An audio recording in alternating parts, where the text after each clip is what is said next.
Hoje é a continuação do capítulo 3 do livro O Caminho de Deus.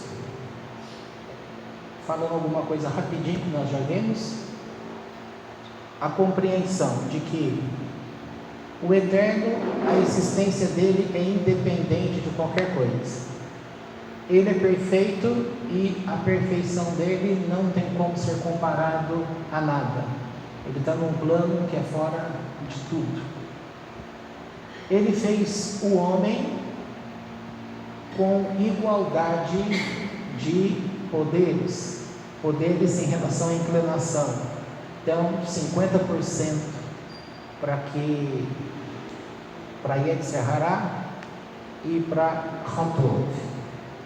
E o homem, então, poderia exercer o livre-arbítrio para poder elevar a alma e elevar o corpo.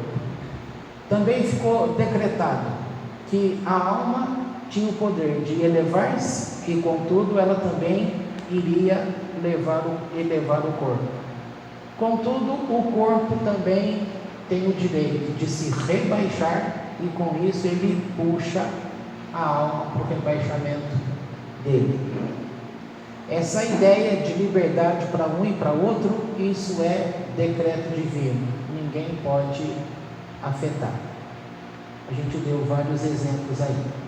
Também ficou certo de que nós estamos falando até a queda de Adão, ficou colocado que a alma, ela teria um lugar para poder ter, chamado lugar de aquisição. E esse lugar de aquisição é a terra, é o mundo de Asiá. E o corpo também teria esse período de aquisição, ou seja, alma e corpo estão juntos. O período estabelecido para aquisição, ou seja, para que o corpo possa se elevar e a alma possa se elevar, é esse período que você chama de a sua vida, o tempo da vida de uma pessoa na terra. Por outro lado, o Eterno também estabeleceu que o ambiente, porque a alma, ela tem um ambiente para se achegar a Deus que é diferente do ambiente que o físico necessita. Por isso ficou estabelecido que haveria dois momentos, um para aquisição e o outro para punição, cobrança ou recompensa, tá? O período de aquisição, já falei que é o período de vida da pessoa, e portanto a alma, quando sai deste corpo, ela vai ter que ter um ambiente para ela, e isso vai ser chamado como o mundo das almas. O corpo, ele vai ser devolvido à terra, conforme está declarado já no começo do livro de Gênesis.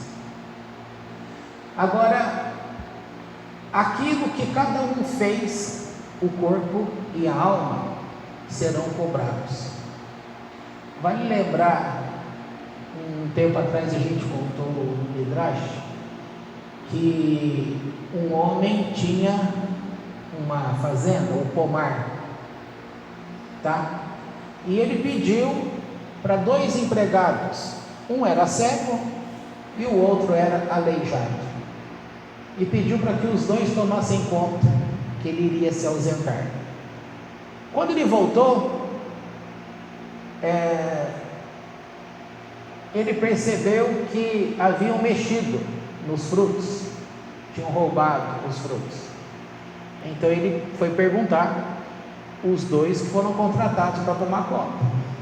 O aleijado falou assim: ó, meu senhor, como que eu iria comer? Eu não tenho perna para andar, como que eu ia caminhar até a árvore? Aí foi para o outro. O outro disse: como que eu poderia? Eu sou cego, como é que eu ia pegar? Tá? Isso aí é um exemplo sobre alma e corpo, porque com isso os dois foram punidos. Portanto, alma e corpo estão juntos e eles vão passar pela punição, tá? Aqui eu acho que a gente já chegou no ponto que a gente pode dar continuidade na página. Só falando dos dois aí, dos dois empregados, que o aleijado subiu no nas ombro. costas, no ombro do cego. O cego que levou. Esse é o exemplo que eu dei semana passada, quando eu disse assim, você tem um carro. Eu usei até o nome da dona Sebastiana, falou, alguém vai lá e pega o carro dela emprestado, porque ela, bondosa, ofertou o carro. Aí a pessoa devolve o carro todo batido e vai ficar por isso mesmo? Não, a pessoa vai ter que se virar para poder pagar, tá? A mesma coisa, o mundo ele foi entregue para Adão de uma forma, e os homens, porque todos eles nascem de Adão, então todos eles estão aqui na terra também para a reparação da terra. Portanto, guarda isso. A religiosidade, ela fala sobre salvação de alma, tá?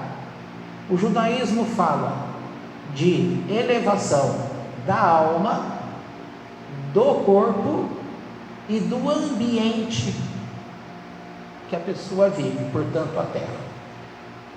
Esse negócio de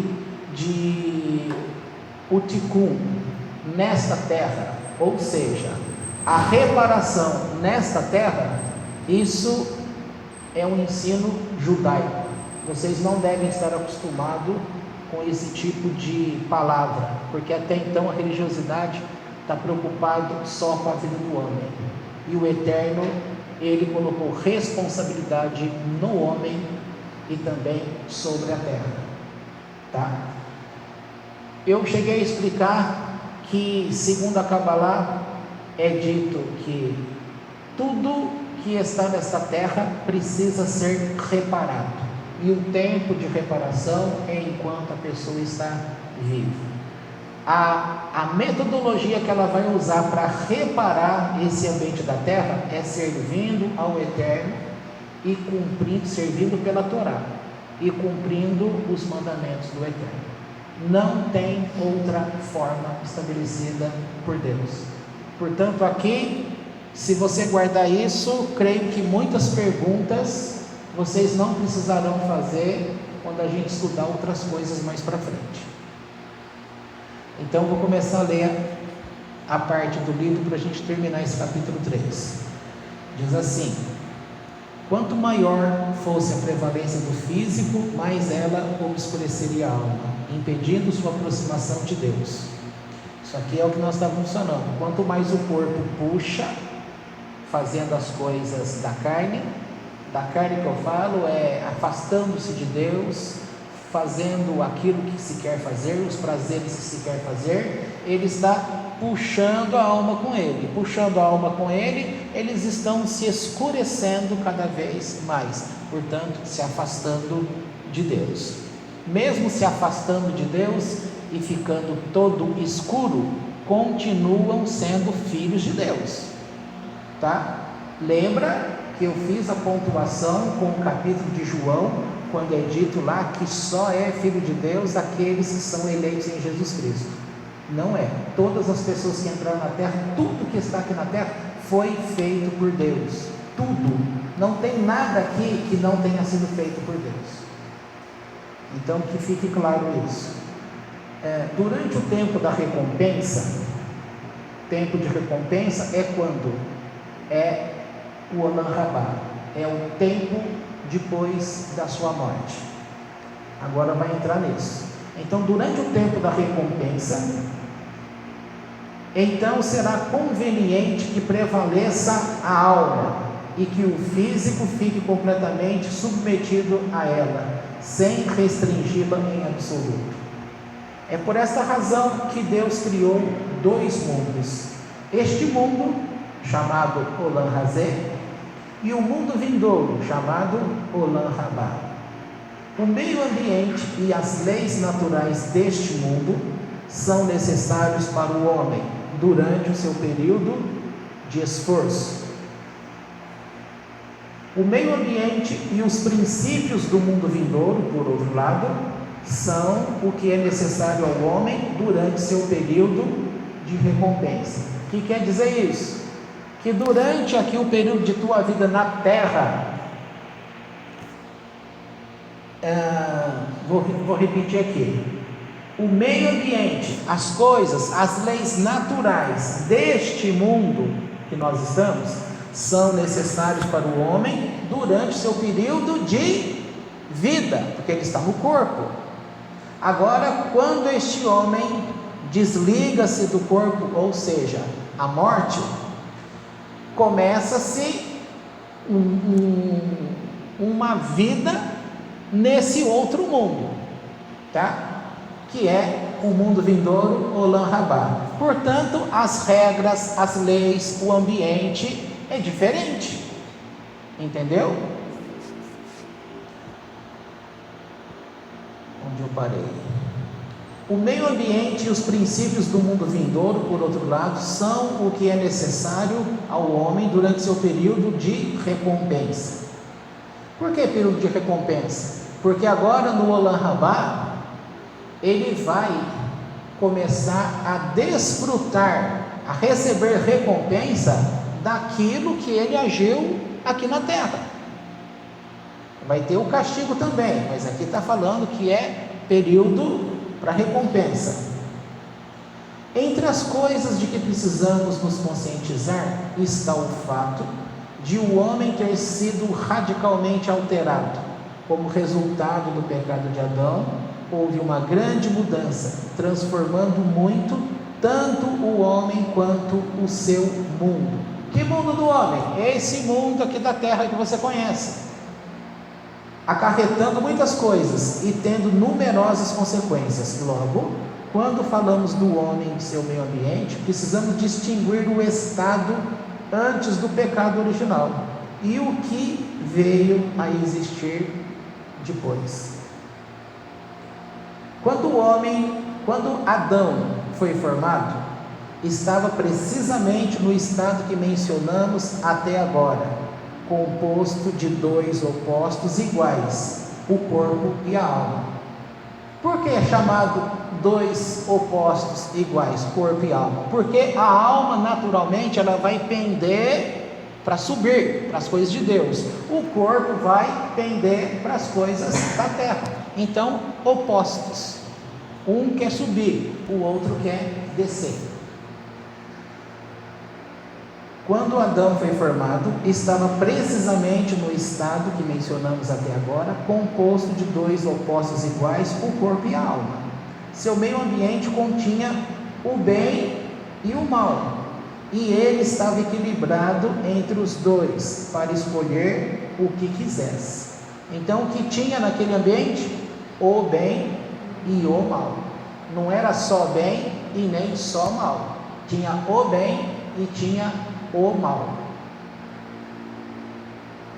O mais conveniente teria sido que ele escolhesse o bem. Caso tivesse feito, sua alma teria superado seu corpo e o espiritual teria dominado o físico.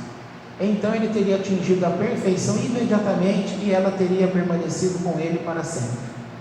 Normalmente estamos conscientes da existência da alma somente porque ela nos fornece vida e a capacidade de pensar. Todavia, é necessário perceber que a alma também tem outra função, que é a de purificar até mesmo a matéria física do corpo.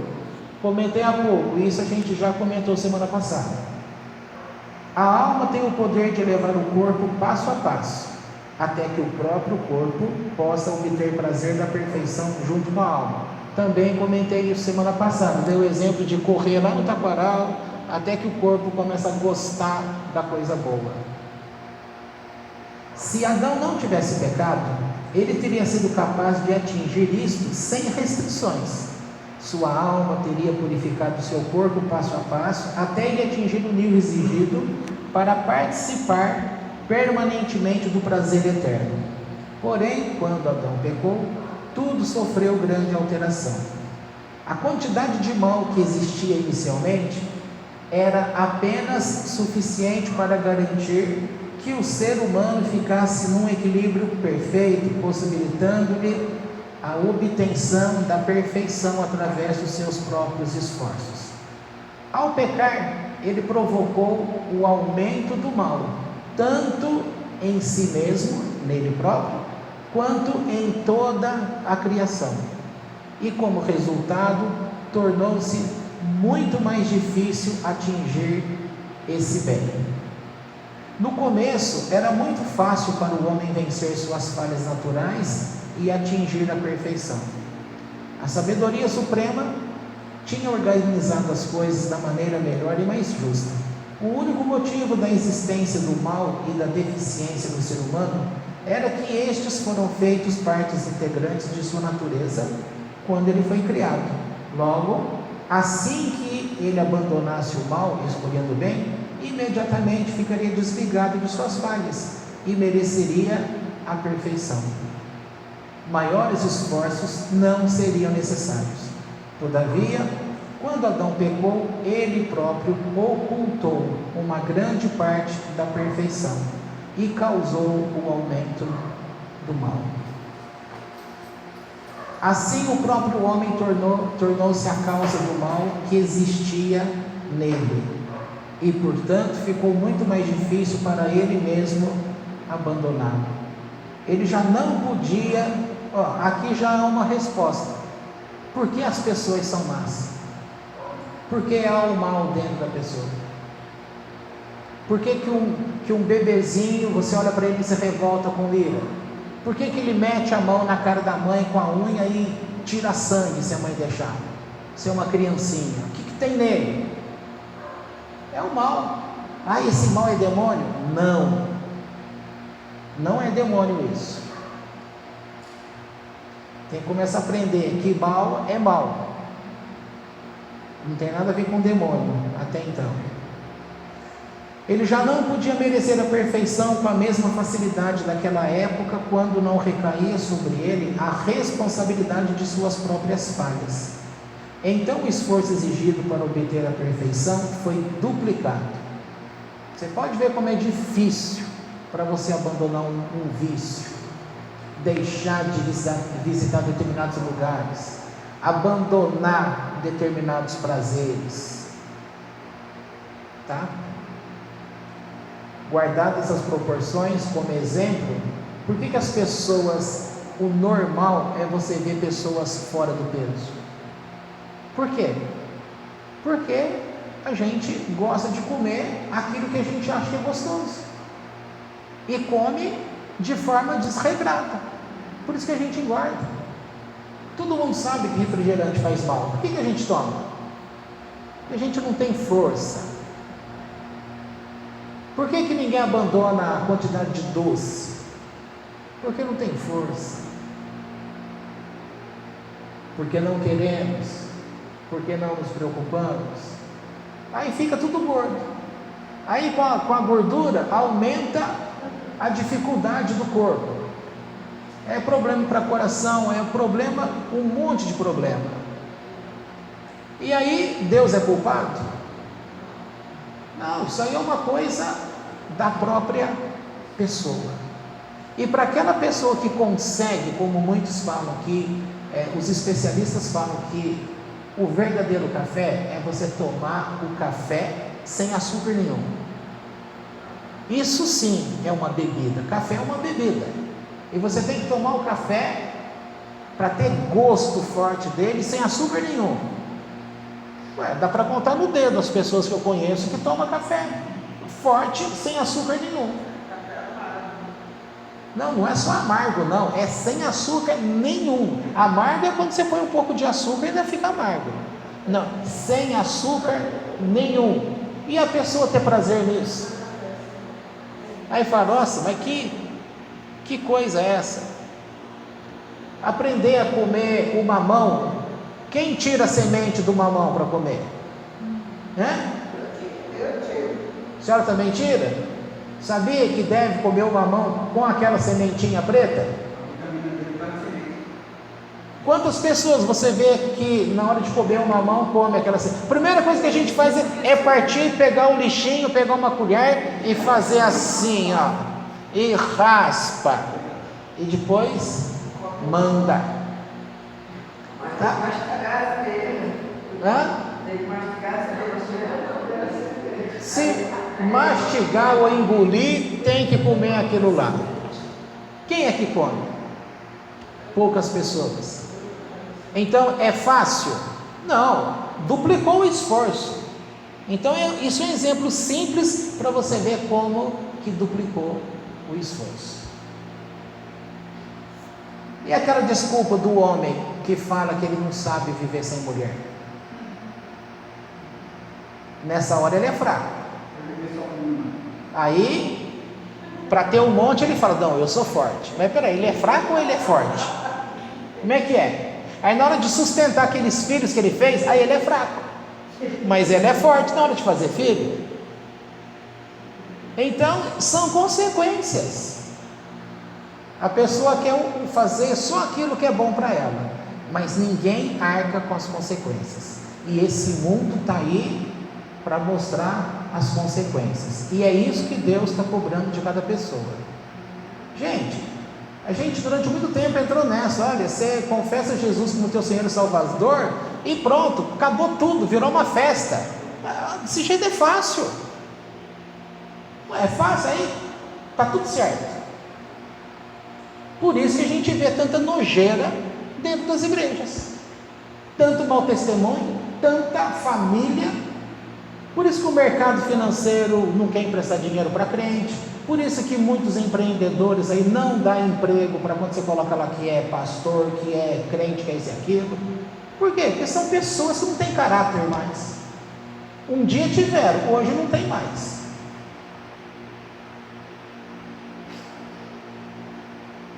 Infelizmente até a igreja já está no meio da lama lá, daquelas conversas dos políticos. Aí o dinheiro sujo da política entra dentro da igreja, limpa, porque aí entrou como oferta, e sai de novo limpinho. Por quê? Porque a igreja não paga imposto de renda, não precisa, declara, mas não precisa declarar de onde veio. Veio de onde? Veio de oferta. Quem deu? Não sei. Só que quem deu é a droga que vendeu lá, é o roubo da propina que fizeram lá, é dinheiro sujo, entra dentro da igreja e sai limpinho. Sem trabalho nenhum, do jeito que é. Ó, aceita Jesus, está tudo certo, pronto, o dinheiro entra ali, limpou e sai para fazer o que na vida deles? Alimentar a alma? Bastante alma. Então as coisas, por isso que é bom estudar e saber como que Deus estabeleceu as coisas na terra.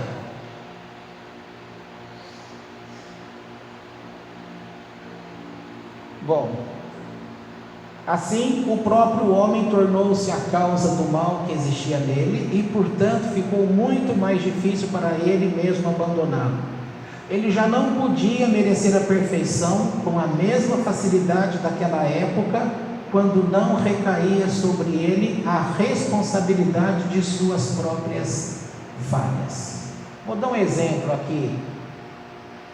Todo mundo acha que anjo é uma festa, né? Ele desce aqui a hora que ele quiser, sobe a hora que quiser. Você sabia que para um anjo, do lugar que ele está, para ele entrar na terra, ele tem que mudar a vestimenta dele? Ele tem que ter vestimenta que eu falo. A gente tem que dar exemplo, né? Quando você vai no estádio de futebol, você pode ir de short, sem camisa, descalço?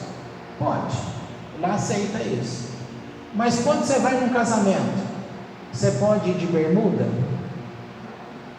Poder você pode, né? Mas você ia se sentir envergonhado, porque você ia usar a tua liberdade, porque essa liberdade está fora de propósito. É um lugar que não dá. Você tem que estar devidamente vestido, no mínimo com uma roupa social, tá? Aí você vai numa festa de gala. Aí você tem que ir com aquela roupa, um smoking, uma mulher com aquele vestido longo, aquela coisa toda. Se ela for com outro tipo de roupa, no outro dia está na tua foto no jornal dizendo que você foi ridícula, você vai ser uma vergonha no mundo. É o que fazem na época do Oscar, né? As mulheres que vão com roupas equivocadas, no mesmo horário hoje no Facebook e no Twitter, o pessoal já começa a falar, tá? É vergonha. Portanto, o anjo, quando ele está na presença do mundo superior, a vestimenta dele é vestimenta de pureza, a percepção é a forma, e quanto mais elevado é o anjo, menos forma ele tem. E para ele entrar nessa terra para fazer alguma coisa, ele tem que ter uma forma. Então, se você tem um anjo que não tem forma, para ele entrar aqui, ele tem que vir com uma forma. Qual é a forma? A forma de uma pessoa. Tem que colocar vestimenta, tá? E na hora que ele sai daqui, ele não pode voltar para Deus, para o estado dele, com esse tipo que estava aqui, porque tudo que está aqui é sujeira. Então ele tem que se limpar para poder. O sacerdote, para poder entrar na parte primeira do Santo dos Santos, o que ele tinha que fazer? Lavar as mãos. Ele tinha que se lavar para poder entrar. Está aí um exemplo. Não dá para se apresentar diante de Deus sem essa purificação, tá? Ele já não podia merecer a perfeição com a mesma facilidade daquela época, quando não recaía sobre ele a responsabilidade de suas próprias falhas. Então o esforço exigido para obter a perfeição foi duplicado. Em primeiro lugar, o homem precisou trazer a si mesmo e ao mundo de volta para o estado no qual eles existiam antes do primeiro pecado. Então, não pode acontecer que nem a gente deu exemplo. Ai, dona Sebastiana, a senhora me emprestou o carro, mas olha, veio um doido do outro lado, eu não tenho culpa, olha o que ele fez. Aí vai falar, o carro estava na tua responsabilidade, eu te dei, agora você tem que me devolver do jeito que eu te dei. Ou então ela vai guardar uma resposta ao contrário dela. Não me importa não, isso aí não é nada, pode ter, só que não foi lá. Mas é o que muitos acham. Então aqui, a gente está colocando na questão de Deus. Deus fez este mundo para o homem poder pagar o preço dele. É aqui que ele ia ter que se esforçar para consertar o carro. Não teve essa assim, desculpa Deus, estourou o carro. Ele falou, não tem problema, se vira, conserta e me entrega por onde você passou, as ruas, o que você fez, você vai me entregar tudo do jeito que eu dei. Então é isso. Somente depois que ele poderia se elevar daquela condição para o nível de perfeição que lhe fora destinado. Outro sim, a justiça determinou que nem o homem, nem o mundo poderiam jamais atingir a perfeição. Por isso que aqui você vai lembrar daquele texto do apóstolo Paulo. Corro em busca da perfeição, não que eu já tenha alcançado. Enquanto estivessem ainda no seu estado de degeneração, nós já vimos semana passada que foi o homem, foi exigido morte, as coisas teriam que morrer. Tanto o homem quanto o mundo estavam em sua forma presente quando provocaram o aumento do mal, e portanto os dois deveriam passar por um estágio de destruição antes que a perfeição pudesse ser obtida. Assim o homem precisa morrer, tudo mais que estava corrompido junto com ele precisa ser destruído. A alma não pode purificar o corpo até que o corpo morra e se deteriore. Quando então uma nova estrutura é composta, na qual a alma pode entrar, purificando-a. De maneira similar, o mundo inteiro tem de ser destruído e parar de existir na sua forma atual. Depois deverá ser renovado num novo estado, digno da perfeição. Então determinou-se que o homem deveria morrer e depois ser trazido de volta para a vida. A gente parou aqui semana passada. Este é o conceito de Tehiat HaMesim, que é ressurreição dos mortos. O mundo inteiro também deverá ser destruído e posteriormente renovado. Esse é o significado do que nossos sábios ensinam. Por 6.000 anos existirá um mundo, e durante 1 milênio ficará desolado. No final desse milhar de anos, Deus renovará seu mundo outra vez. Portanto, o tempo e o lugar verdadeiros da recompensa serão após a ressurreição nesse mundo renovado.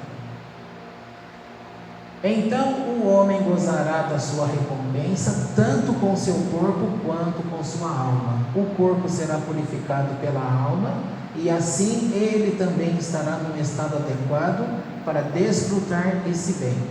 Todas as pessoas não haverão de ser iguais nesse tempo de recompensa.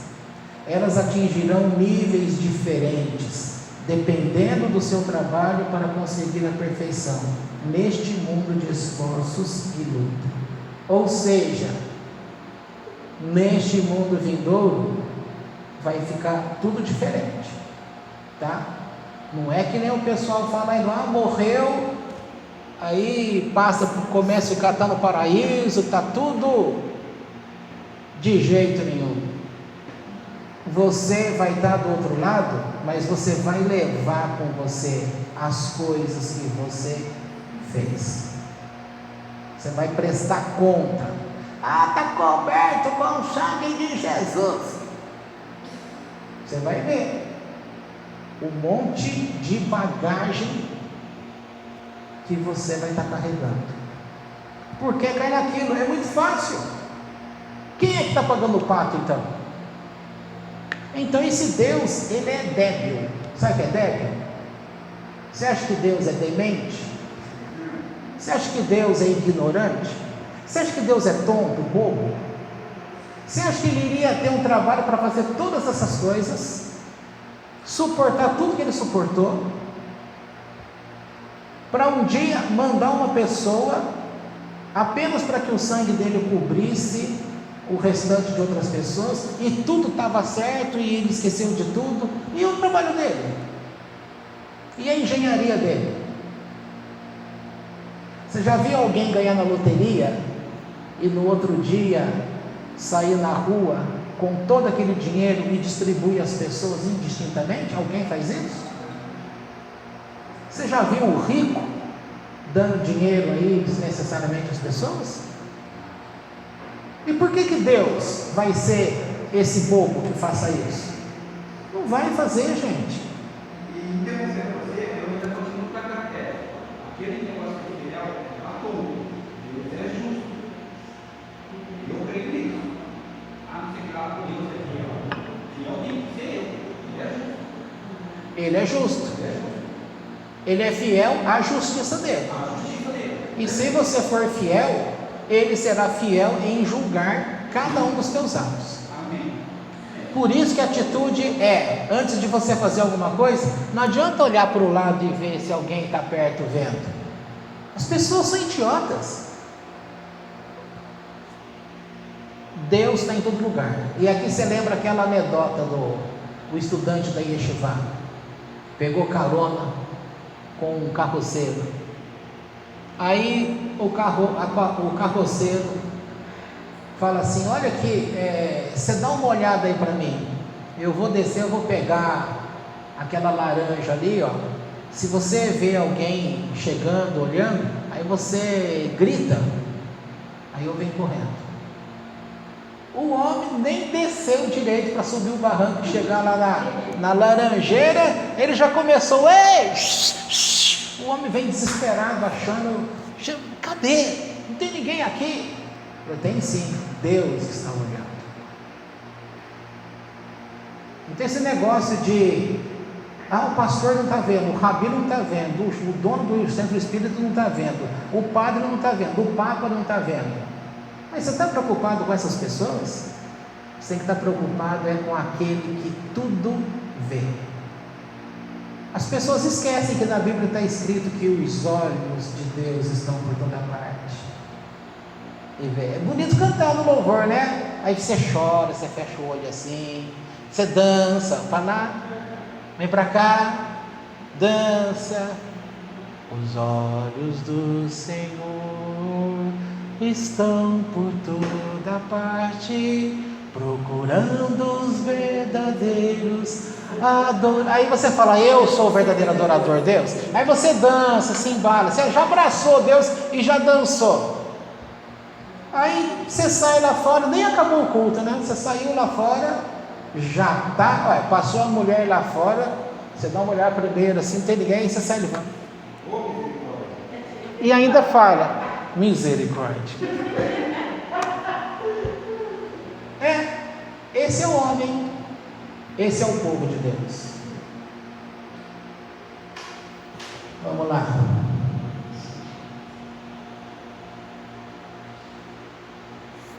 Então, atingirão níveis diferentes, dependendo do seu trabalho, para conseguir a perfeição, neste mundo de esforços e luta. Isso determinará a medida na qual a alma poderá irradiar, e assim purificar e iluminar o corpo. Então, como que essa alma vai ter luz lá nesse mundo depois da morte? De acordo com aquilo que foi feito aqui, tá? Isso, vamos repetir, isso determinará a medida na qual a alma poderá irradiar e assim purificar e iluminar o corpo, para que ambos possam obter a excelência e a elevação. Por sua vez, isto delimitará quão merecedores eles são de aproximar-se de Deus, gozando da sua luz e desfrutando do seu verdadeiro bem. Uma vez que a obrigatoriedade da morte do ser humano já foi determinada, corpo e alma deverão permanecer separados, até chegar o tempo de serem novamente reunidos. Durante esse período de separação, deverá existir um local adequado para cada uma das duas partes separadas. Assim, o corpo retorna ao seu elemento, decompondo-se e perdendo sua forma. Como o corpo originou-se do pó, ele deve voltar ao pó. E isso foi que Deus disse a Adão. Gênesis capítulo 3, versículo 19. Tu és pó, e ao pó deves voltar. Contudo, uma alma digna somente tem de esperar o tempo, quando o que tiver de ser feito com o corpo ressuscitado já terá sido feito. O corpo deve sofrer a deterioração e a decomposição, permanecer na terra pelo espaço de tempo conveniente e finalmente ser reconstruído novamente para que a alma possa entrar nele outra vez. Durante esse tempo intermediário, no entanto, a alma também precisa de um lugar. É por este motivo que Deus preparou um mundo das almas. Quando uma alma deixa seu corpo, ela entra nesse mundo das almas e ali fica num estado de repouso, enquanto o corpo fica submetido ao que é necessário. Durante esse período, a alma experimenta um sublime deleite. Seu nível no mundo das almas também é determinado pelas suas realizações, da mesma forma como será em sua recompensa final. No entanto, a verdadeira perfeição destinada aos que são dignos dela não é atingida somente pelo corpo ou pela alma, mas por ambas as partes combinadas após a ressurreição. Além de ser um lugar para que a alma aguarde a ressurreição, o mundo das almas proporciona mais um benefício à alma, assim como também eventualmente o benefício para o corpo ressuscitado. Foi determinado por Deus que o ser humano pudesse atingir a perfeição somente após a morte. Quando é que o homem pode atingir a perfeição? Durante o tempo de vida? determinação de Deus, só depois da morte. Mesmo que as suas ações possam ser tais que ele tenha se tornado merecedor dela enquanto estava vivo, porque sem vida neste mundo o homem nunca atingiria em absoluto, já que o único tempo para conseguir a perfeição é neste mundo, antes da morte. Como resultado dessa determinação, o corpo deve permanecer imerso no mal neste mundo, nunca podendo desvincular-se completamente dele. Assim, a alma que está associada com o corpo também fica obscurecida e sombria. Através das boas ações que a pessoa fez, a alma pode ter atingido a perfeição e excelência, mas isso não pode ser expressado. A alma não pode brilhar com o esplendor adequado à sua excelência, que ela realmente atinge, porque tudo permanece oculto na essência da alma até chegar o tempo disto ser revelado. Contudo, a alma não tem nenhuma culpa disso. É somente a natureza do corpo que impede a sua plena expressão. Porém, o corpo também sofre uma grande perda por causa disso, pois durante o espaço da vida física de um homem, não há tempo para que ele fique adequadamente purificado pela alma. Não obstante, a alma também perde. Durante o espaço da vida física humana, ela fica presa sem poder espalhar seu resplendor. Outra sim, ela não pode executar sua tarefa específica, que é a purificação do corpo. Se a alma pudesse realizar isso, ela também aperfeiçoaria a si mesma, através desta exata ação. Ao purificar o corpo, a alma assemelhar-se-ia ao seu Criador, fazendo bem e concedendo perfeição a outro. E este fato em si elevaria a alma ainda mais. Outro sim, a alma foi criada com a exata finalidade de purificar o corpo. E então, ao fazê-lo, ela estaria cumprindo sua função. Isto, por sua vez, engrandeceria mais a alma, porque todas as coisas são aperfeiçoadas em se fazendo aquilo que Deus ordenou fazer em cada caso. Quem tem vantagem nesse sentido que está dizendo? A alma, ela teria essa vantagem para poder até purificar, mas ela acaba sendo limitada por causa do corpo. Todavia, quando a alma deixa o corpo e entra no mundo das almas, aí ela pode brilhar livremente com o esplendor que lhe corresponde como resultado das suas boas ações. Veja, ela vai brilhar de acordo com aquilo que também fez aqui na terra, enquanto estiver vinculado no corpo. Tanto através disso, quanto pelo que ela pode alcançar no mundo das almas, a alma tem a capacidade de recuperar o poder perdido enquanto estiver vinculada ao corpo. Isto, por sua vez, a torna mais qualificada para a sua função derradeira após a ressurreição, ou seja, a purificação do corpo. Mesmo antes de entrar no corpo e atingir a perfeição através das suas ações, uma alma já possui um alto grau de perfeição intrínseca. Essa perfeição intrínseca e esse brilho são tão grandes que ela deveria ser capaz de purificar o ser físico do homem, até o ponto em que ele já não fosse mais considerado um ser humano mortal. Porém, a alma é contida pela determinação de Deus. Seu poder é obstruído e o seu brilho fica reduzido, de modo que ela não pode fazer absolutamente nada para conseguir. Assim, a alma permanece aprisionada e restrita, na medida exigida pelo plano de Deus, podendo agir sobre o corpo apenas na medida permitida pela sabedoria de Deus. À medida que ela continuasse participando das boas ações, a alma deveria também ser capaz de espalhar-se e resplandecer, purificando o corpo, mas a mesma determinação a retém, impedindo seu livre funcionamento até que alcance o mundo das almas. No entanto, quando a alma for recombinada com o corpo após a ressurreição, ela já não ficará amarrada ou presa e poderá entrar no corpo com todo o seu brilho e vigor. Então, o corpo experimentará uma grande iluminação e não terá de desenvolver-se gradativamente como uma criança hoje em dia. A alma surgirá imediatamente com seu brilho, purificando o corpo num grau muito intenso. Contudo, isso não significa que o homem ressuscitado não será capaz de continuar a elevar-se.